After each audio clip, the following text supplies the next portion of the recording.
Alih-alih hanya menyajikan pojok baca dalam penguatan literasi numerasi pada anak usia dini, saya justru menghadirkan pojok jajanan tradisional sebagai cara lain yang lebih dekat dengan kehidupan sehari-hari. Paradigma literasi numerasi pada anak usia dini yang biasanya hanya berkutat pada sekedar kemampuan membaca, menulis, dan berhitung, kini telah mengalami pergeseran. Dari sekedar kemampuan membaca, menulis, dan berhitung kaku, kini menuju pemahaman yang lebih luas, mendalam, dan kontekstual.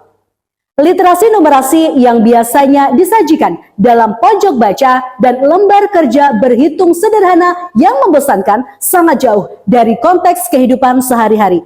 Namun ketika konteks nyata dihadirkan dalam kehidupan nyata, literasi numerasi berubah menjadi sesuatu yang dekat, menyenangkan, sekaligus penuh makna.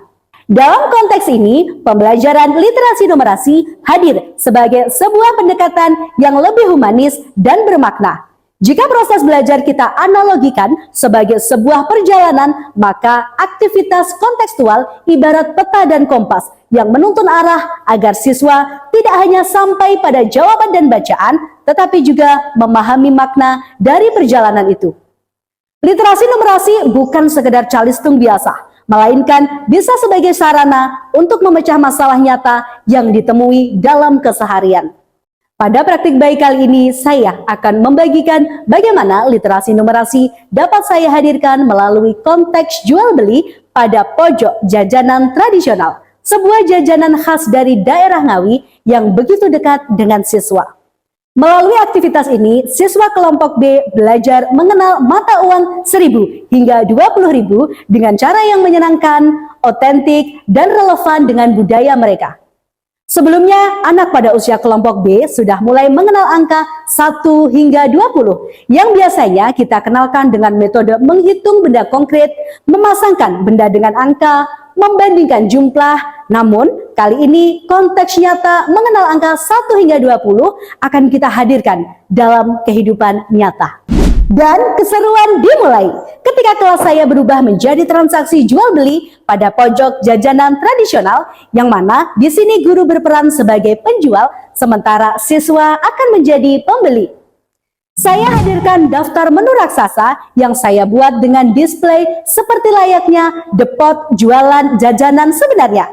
Lalu saya ajak anak untuk mengamati, membaca, menirukan, melafalkan nama jajanan dan melafalkan harga, mengenal mata uang 1.000 hingga 20.000, juga memberikan pemantik pemahaman anak tentang bahan dasar jajanan yang dijual oleh Bu Guru.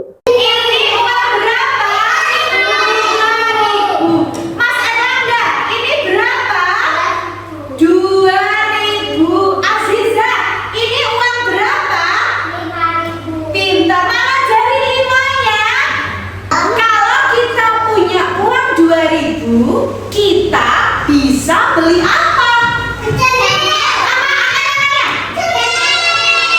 Beli cemen, betul. Apa lagi?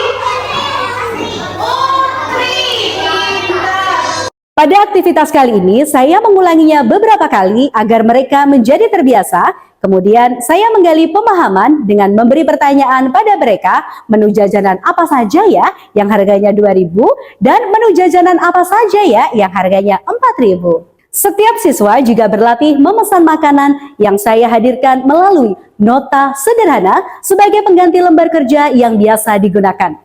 Dalam nota ini mereka cukup memberi tanda centang pada jajanan yang akan dipesan, lalu menuliskan nama pada nota dan menghitung total harga, lalu memilih pecahan mata uang untuk membayar, dan bisa jadi akan terjadi pemikiran kritis yang akhirnya bisa sampai dengan menentukan kembalian. Melalui aktivitas ini, mereka belajar bahwa bilangan dan uang tidak hanya di dalam lembar kerja dan buku bacaan saja, tetapi benar-benar hadir dalam kehidupan sehari-hari. Pada tahap ini, siswa membentuk kelompok kecil berisi 2 orang. Mereka berperan sebagai pembeli kolektif dan tugas mereka adalah memilih 2 hingga 3 jenis menu, kemudian menghitung total harga keduanya, lalu membayar dengan uang mainan serta menghitung kembalian.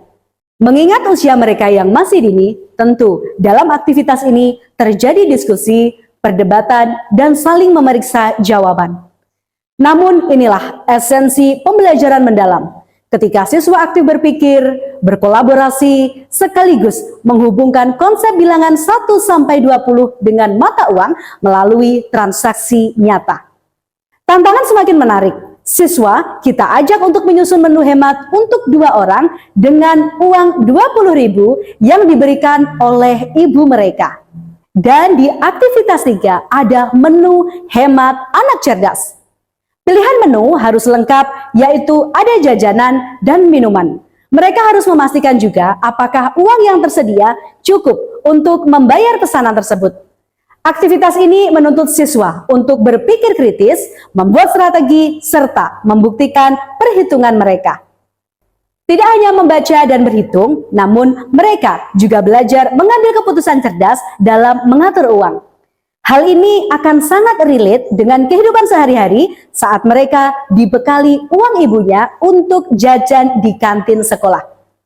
Dalam setiap tahapan, guru berperan sebagai fasilitator, memberikan pertanyaan pemantik, memandu siswa yang kesulitan, dan memastikan semua anak terlibat secara aktif.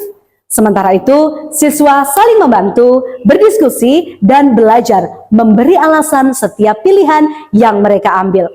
Pembelajaran literasi numerasi melalui konteks jual beli pada pojok jajanan tradisional ini berfokus pada refleksi dan pengalaman nyata. Tujuannya bukan sekedar siswa bisa membaca dan berhitung dengan benar, tetapi agar mereka memahami bahwa literasi numerasi begitu dekat dengan kehidupan sehari-hari. Selama aktivitas berlangsung, jika siswa menemui kesulitan, guru memberikan petunjuk atau penjelasan sederhana untuk menuntun mereka menemukan jawaban. Di akhir kegiatan, umpan balik diberikan secara menyeluruh. Guru mengklarifikasi jawaban, memberikan penguatan pada pemahaman yang sudah tepat, dan meluruskan kesalahan secara konstruktif.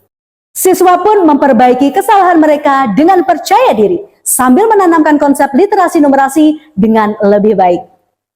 Pembelajaran literasi numerasi pada anak usia dini melalui jual beli pojok jajanan tradisional ini menekankan esensi pembelajaran mendalam di mana siswa tidak hanya menguasai keterampilan membaca dan berhitung, tetapi juga memahami konsep, menghubungkannya dengan konteks budaya lokal, serta mengembangkan cara berpikir kritis yang lebih luas.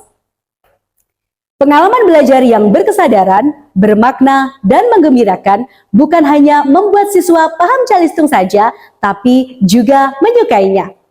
Mereka berlatih berpikir kritis, kolaboratif, reflektif, komunikatif, kreatif, dan kompetensi esensial yang akan berguna sepanjang hidup mereka. Dengan praktik baik kali ini, saya berharap anak usia dini semakin menyadari bahwa calistung adalah bahasa kehidupan. Jajanan tradisional dari Ketela bukan hanya makanan khas Ngawi, tetapi juga jembatan untuk menumbuhkan kecintaan belajar calistung yang kontekstual, mendalam, dan penuh makna. Praktik baik kali ini kami hadirkan dalam konteks lebih nyata lagi, yang sudah berjalan hingga 3 tahun terakhir. Ketika setiap Jumat Kliwon, kita mengadakan puncak kegiatan wirausaha yang kegiatannya tidak hanya jual beli makanan tradisional saja, namun juga konsep berbagi rezeki pada lingkungan sekitar. Bahkan jika Jumat Kliwon berketepatan waktu Ramadan, tidak hanya jual beli takjil, namun kita padukan juga dengan kegiatan berbagi takjil untuk lingkungan sekitar. Dalam hal ini, kita tidak hanya mengajak lingkungan sekitar saja untuk berpartisipasi aktif, namun kami berkolaborasi dengan tokoh, seniman, dan pengusaha sekitar untuk turut aktif dalam kegiatan ini. Semoga pengalaman ini menginspirasi Bapak Ibu guru lain untuk menghadirkan pembelajaran yang lebih hidup, reflektif, menggembirakan, dan memberdayakan setiap anak.